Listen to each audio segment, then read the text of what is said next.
Hello, everyone. Thank you for checking out this special episode of Really Dicey.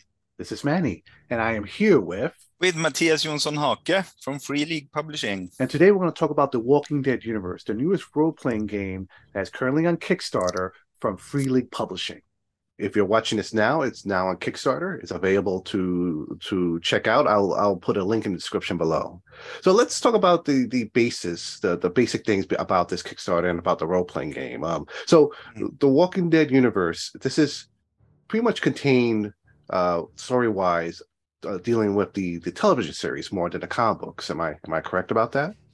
Yeah, that's correct. It's and not only the Walking Dead TV series, but also Fear the Walking Dead and Tales of the Walking Dead and World Beyond, and basically the whole AMC universe of the Walking Dead content. So I don't know if you heard, but there's a lot in the pipeline as well when it comes to TV content. So yeah. Oh, that's exciting. So let's talk about the rules for this. Hmm? What rule set are you going to use for this game series? Yeah, we are using the Year Zero engine.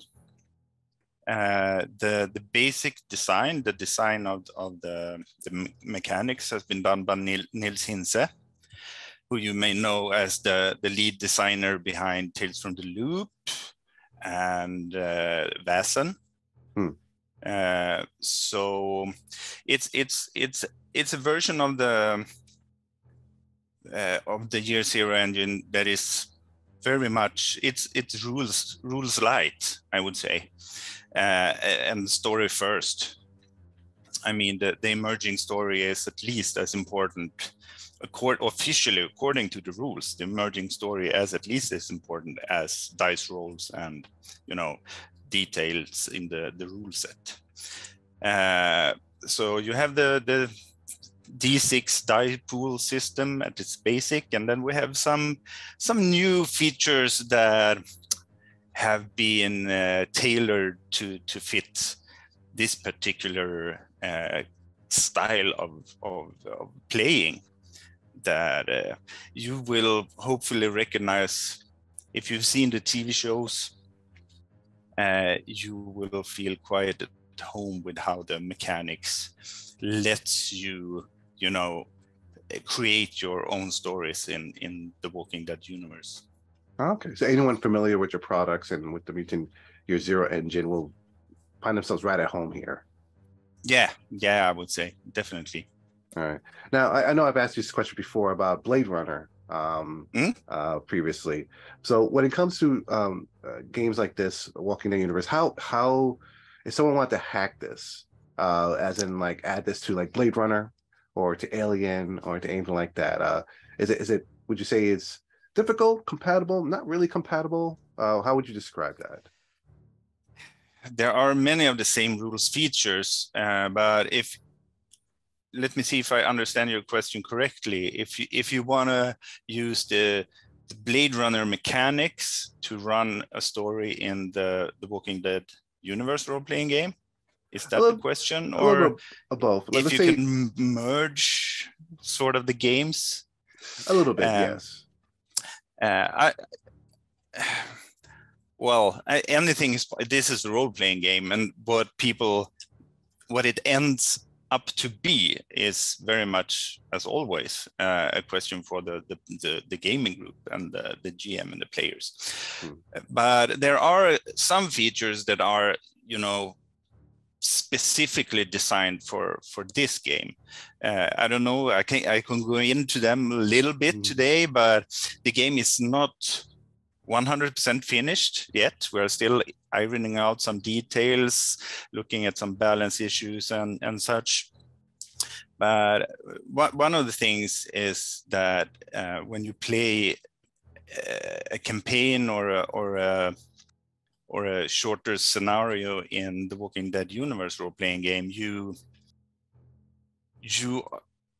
constantly feel the pressure from something called the threat level. And that is sort of a measurement that indicates to the players just how threatening the overall environment are, and especially in terms of walkers. So, and this threat level ranges from 0 to 6. 0 is basically that you are in a safe zone, most probably in your own haven, which is sort of your base in this game. And then it gradually increases. I mean, as soon as you leave the haven, you will find the threat level at 1. And it can go up for different kinds of reasons, but one of the things that people will recognize from other Year Zero games is that the push mechanic in this game, I mean, if you fail a skill roll, you can decide to push that roll, re-roll the dice that were failures, basically. And one thing that happens when you play the Walking Dead role-playing game is that when you decide to push a die roll, you get a stress dice. You get to add 1 dice, stress die, and meaning that you become a bit more focused, but also a little more prone, or there's a risk involved in this because you can make mistakes. So when you roll a skill roll, including 1 or more stress dice, depending on the level of your stress at the moment, you can happen to roll what is called rolling a walker. And if you roll a walker, the GM has a handful of options, you can say, on what happens when you make that roll. And one of the things that can happen is that the threat level goes up. And when it goes up to level 3, you have attracted the attention of walkers, and then the game becomes slightly different because they will come after you. And so you have both the stress mechanic linked to the pushed rolls, and I mean, you can gain stress also from watching someone get bitten, or there are several reasons why you can get stress, and then this is linked to the overall threat level of the situation that you're in. So tell me, what player options are there exactly? What roles can someone be? Oh, yeah. If you have seen the TV series, this will come as no surprise. And the same goes basically if you have played any number of the Year Zero games before. We offer archetypes as a way to easily create maybe your first, but also later characters for the game. In this case, these archetypes they have no impact on how you evolve the character once the game gets going. They don't sort of limit your options when it comes to what you do with your XPs. But they say something about who this character were before the outbreak, before the wildfire virus hit the world. And these archetypes are everything from law enforcer to scientist to homemaker to criminal to the nobody who sort of, yeah. What's common for all of these and the way it's designed the way it is, that even if the nobody may sound like a sort of boring character to play, but coming from being unseen in your world and then entering this new era of death and discovering what you can become and what you are forced to be, and that you actually matter in the eyes of your companions, fellow survivors. Yeah, I think that is one of the cool things. There are instructions for building your characters without the guidance of an archetype as well. But the main thing is that once you have launched the character into the game world, where you can take them anywhere. A nobody, huh? Finally got a class that I could identify with. Excellent. So, one thing Free League does exceptionally well is the layout design and the artwork is fantastic. Mm. Can you share a little bit about some of the art direction for this book? Yeah, I mean, we have the same graphics team as in most of our other games. So it's Christian Granat who does the layout and the graphic design. We are working with Martin Grip and Gustav Ekelund as artists. And then, of course, we have, you know, being a licensed game, we have, you know, assets and style guides and so on that we work with as well in order to make the layout feel The Walking Dead. Oh, so the Kickstarter. Let's talk about some of the stretch goals and ideas you have for it exactly. Yeah, the two main products that are featured in the Kickstarter, it's very much like Blade Runner that we talked about a little bit earlier. So there will be a core book and there will be a starter set. And the stretch goals are mainly about adding depths to the starter set, adding more items that will, you know, lift the gaming experience compared to the basic starter set box that we have planned from start. One thing is, another thing is that we will build on the core book to some extent as well, depending on how the Kickstarter goes. And this is something that we always do. We wanna create a solid product from the start, of course, but then we also want the backers of the campaign to feel that they actually contribute to making the game what it turns out to be. And you have to excuse me for not being very humble about this, because our Kickstarters have been really good of late. So we of course, depending on how the Kickstarter goes, it may come to the situation where we don't get to add everything to the game that we would wish. But if that is the case, I hope we can return with those kill the darlings at a later stage in some form of you know, supplement or future module. So yeah, by now when people are watching this, they will already have seen the at least the first set of stretch goals that we have planned for this. So yeah, you can take a look and tell us what you think, and also get back to us in the Kickstarter in the comment section if you have further requests and wishes. That we read everything and we try to listen to the will of the backers. Absolutely. So I'm really glad that Free League is tackling this, because I thought their Alien role-playing games does a really good job at giving the feel, you know, of Alien, you know, which I think that's a very hard thing to replicate or to show in a game. For a zombie game, what was there any like tool sets that you planned, anything like that? I know the book isn't completely finished yet, but for game masters, are there any like tools or anything like that so they can give it a feel of a zombie game?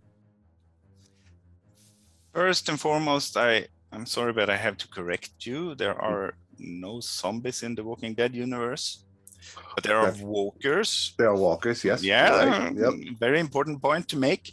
Aside from that, I would say that Nils Hintze has done a fantastic job in this exact respect, with different forms of tables and the different forms of narratives that are woven into the layout, and you know, even the scavenging and loot lists that are full of, you have in the appendix, you will have what's it called? It's called a walker. Yeah, I think it's only called the walker table, but basically you can with 2 quick dice rolls determine who this walker was before they turned, and second, roll from some gory characteristic of this particular walker. So he says definitely, and he is very good at this, capturing, you know, the feel of the setting, and implementing it into the assets, the game master assets, in the game. So yeah, I would say that there is a lot of material there to work with as a GM. Well, that's excellent. So one last question, and this is a question I tend to ask every time when it comes to like games that deal with genres, especially the zombie genre. I think it's very interesting. And as you know, monsters come and go, different types come and become popular and then disappear, but zombies keep coming back. No pun intended. Well, not in this game, they won't. Oh yes, because they're walkers. There are no zombies. Yes, but let's say that type of genre. The idea undead. The undead genre. Yes. Why do you think it's still so prevalent in our society and in modern mythology? Okay, at the risk of sounding super pretentious, I would say because it's very much about the drama of being human, rather than you know, fighting or running away from living dead. It is a genre that captures a lot of the I mean, if someone would ask me to describe the Walking Dead universe role-playing game in a sentence, I would say that it's an interpersonal drama with some elements of action and horror. But the main focus is on the drama, and the drama, you know, the really small, simple day-to-day questions become so super, they are put on a head, so to speak, in this world where, you know, you can't go outside to without risking your life, basically. Anything you do is framed by this dark and gruesome apocalyptic setting. So one of the things that, yeah, again, not to sound too pretentious, but I think it's the drama. It's the human drama of these settings that make them super interesting. Then, I mean, you have an element of splatter in some of the, you know, part of this genre as well, but and I guess you could probably make your version of this role-playing game into more of an action-oriented, but at its heart, it's primarily an interpersonal action horror drama. Well, thank you so much. Any last words about the Kickstarter? Anything about that I might have missed? Yeah, I think we should cover the fact that because people might be interested, there are two main, just like with the Alien RPG, there are two main game modes that I could just speak quickly about. You have the campaign mode, which is what comes with the core book, which is very much a sandbox survival kind of game mode. You have an area map on which a few locations and factions and things are marked, and you and your fellow survivors have your own little haven. And then the question is very much up to the players what they are going to do, or what their characters are going to do with their lives. How are they going to survive? Will they build a community? Will they, try to save the world? And there are a lot of tools for the GM to respond to those questions by making interesting challenges in the setting. Then the other mode is the survival mode, it's called, and it's more like one-shot action-oriented scenarios that deal with. Often they will come with pre-generated characters. You will most often find elements that link to the TV shows, I should say. And they are very focused in the sense that there is an urgent matter to attend to.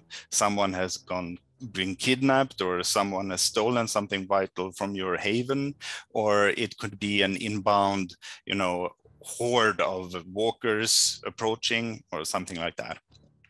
So there will be two very distinct main ways to play this game. Well, that's exciting. I know some of the zombie games I played in the past, some of the zombie role-playing games tend to be just one-shots, Halloween specials, things like that. And knowing that there's a campaign option is actually pretty cool for anyone who wants to do. Because it's not. I mean, the walkers to me is not the only threat in the series. It's pretty much it's a post-apocalyptic world that you're trying to survive. And it's the funny thing, I think the one thing about similar movies or similar TV shows like this, usually it's humanity that's kind of the issue, but making sure that we remain sane, but trying to keep society as is, but trying to adjust to the new world and so forth. So that's really great to know. But yes, thank you so much for this. I'm looking forward to the book. So viewers, thank you for watching. Stay safe out there. We'll see you next time.